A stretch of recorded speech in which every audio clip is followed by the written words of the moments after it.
Salve sahabatku, saudaraku yang terkasih di dalam Kristus. Damai Kristus kiranya selalu beserta kita dan semoga hari ini kita semua dalam keadaan sehat walafiat selalu. Seandainya ada saudara kita yang sakit, marilah kita bersama-sama bersatu hati, kita berdoa mohon kepada Tuhan Yesus oleh bilur-bilurnya mereka mendapatkan kesembuhan. Orang sakit siapapun mereka merindukan kesembuhan. Amin. Dan semoga salam sehat walafiat selalu. Hari ini Gereja Katolik merayakan pesta salib suci. Maka saya ingin mengajak kembali kita bersama-sama belajar dan merenungkan firman Tuhan yang akan kita ambil dari Injil Yohanes bab 3 ayat 13 sampai dengan ayat 17. Mari kita dahului dengan tanda kemenangan kita, yaitu tanda salib. Dalam nama Bapa dan Putra dan Roh Kudus. Amin. Inilah Injil Yesus Kristus menurut Yohanes. Dimuliakanlah Tuhan. Dalam percakapannya dengan Nikodemus, Yesus berkata, "Tidak ada seorang pun yang telah naik ke surga, selain Dia yang telah turun dari surga, yaitu Anak Manusia. Dan sama seperti Musa meninggikan ular di padang gurun, demikian juga Anak Manusia harus ditinggikan, supaya setiap orang yang percaya kepadanya beroleh hidup yang kekal.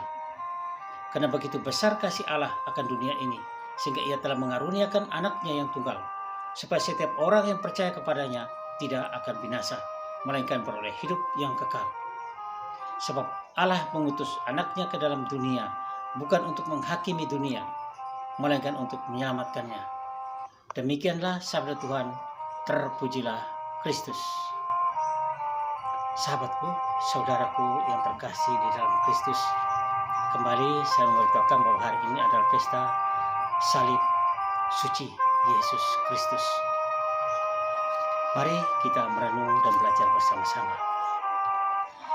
In nomine Patris et Filii et Spiritus Sancti. Amin. Dalam nama Bapa dan Putra dan Roh Kudus. Amin. Inilah tanda salib. Tanda kemenangan umat Katolik atas kuasa iblis, kuasa dosa, dan kuasa maut. Pada kebanyakan umat Katolik atau pada umumnya umat Katolik melakukan sesuatu pekerjaan, sesuatu karya selalu diawali dan diakhiri dengan tanda salib. Itu sudah kita lihat di mana-mana. Bahkan ada orang yang mau keluar rumah, berangkat bekerja atau kemana, dia selalu membuat tanda salib. Ketika datang, sebelum masuk rumah, dia membuat tanda salib. Starter mobil, starter sepeda motor, dia buat tanda salib. Begitulah kira-kira tanda salib Kristus ini sungguh sangat erat hidup di dalam kehidupan iman umat Katolik. Hari ini gereja sejagat merayakan pesta salib suci. Salib suci yang dimaksudkan adalah salib suci Yesus Kristus yang asli. Salib ini ditemukan oleh Santa Helena, ibunda Kaisar Romawi Konstantin pada tahun 326 Masehi. Kemudian pada tanggal 14 September tahun 335 ditetapkan sebagai peringatannya karena bertepatan dengan pemberkatan Gereja Maha Kudus, tempat disemayamkannya salib Yesus itu. Sejarah juga mencatat bahwa setelah penemuan salib asli Yesus, sebuah basilika didirikan oleh Santa Helena di atas makam kudus Yesus.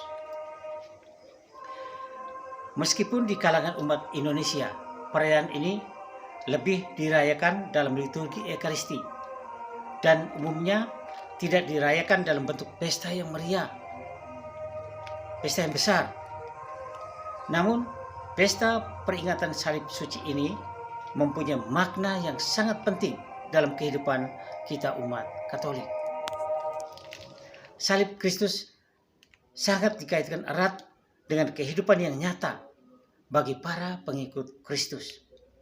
Sebagaimana kita tahu bahwa salah satu kriteria untuk menjadi murid Kristus adalah memanggul salib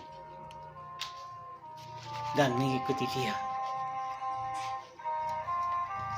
Ketika kehidupan manusia, kehidupan kita dihadapkan pada tantangan, pada kesulitan, ada problema, sering kita mengarahkan pandangan mata kita kepada salib Kristus sebagai tempat harapan kita.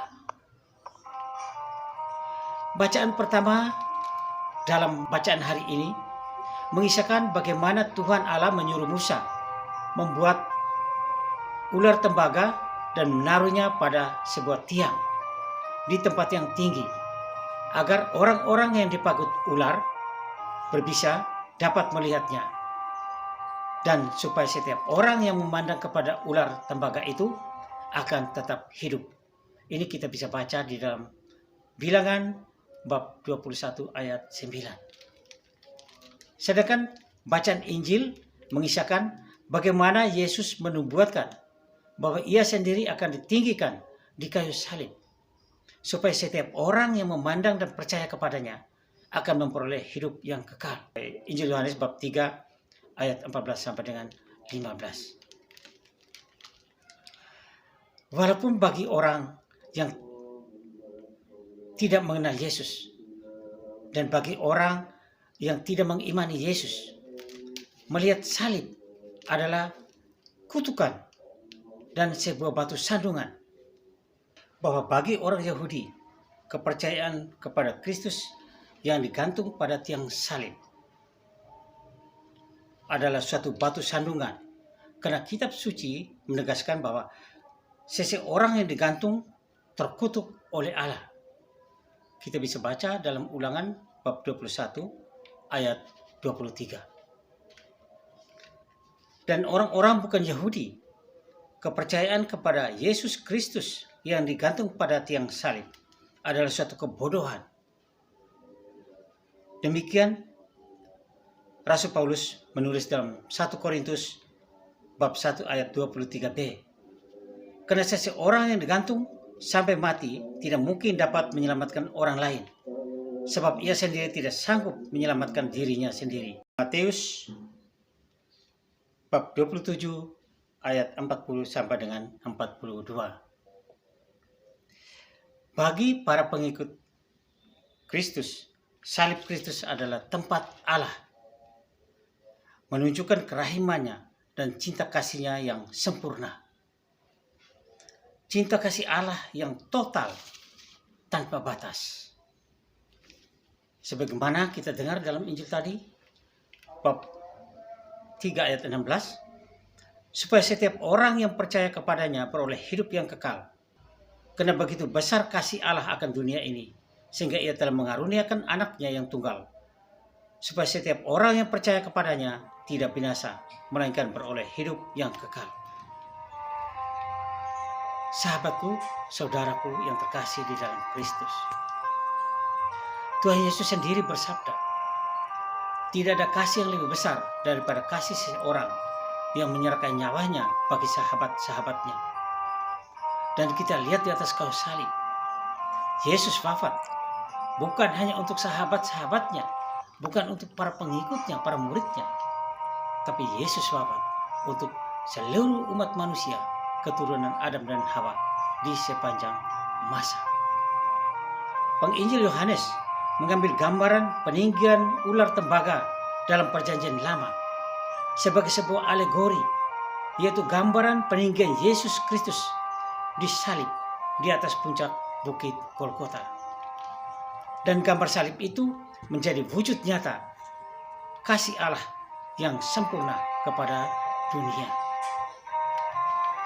Bagi kita para pengikut Kristus, memandang salib Yesus yang disalibkan tidak hanya dimaknai dalam arti sengsara luar biasa, penderitaan Yesus yang luar biasa, sakit dan nyeri yang luar biasa.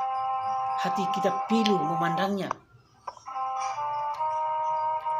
Tetapi lebih dari itu, yaitu bahwa salib di atas puncak Bukit Golgota itu adalah awal kemenangan kita, adalah awal sukacita kita, adalah awal kebahagiaan abadi kita.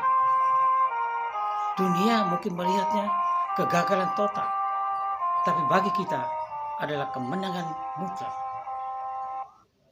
kemenangan abadi, sukacita abadi, lahir dari atas salib.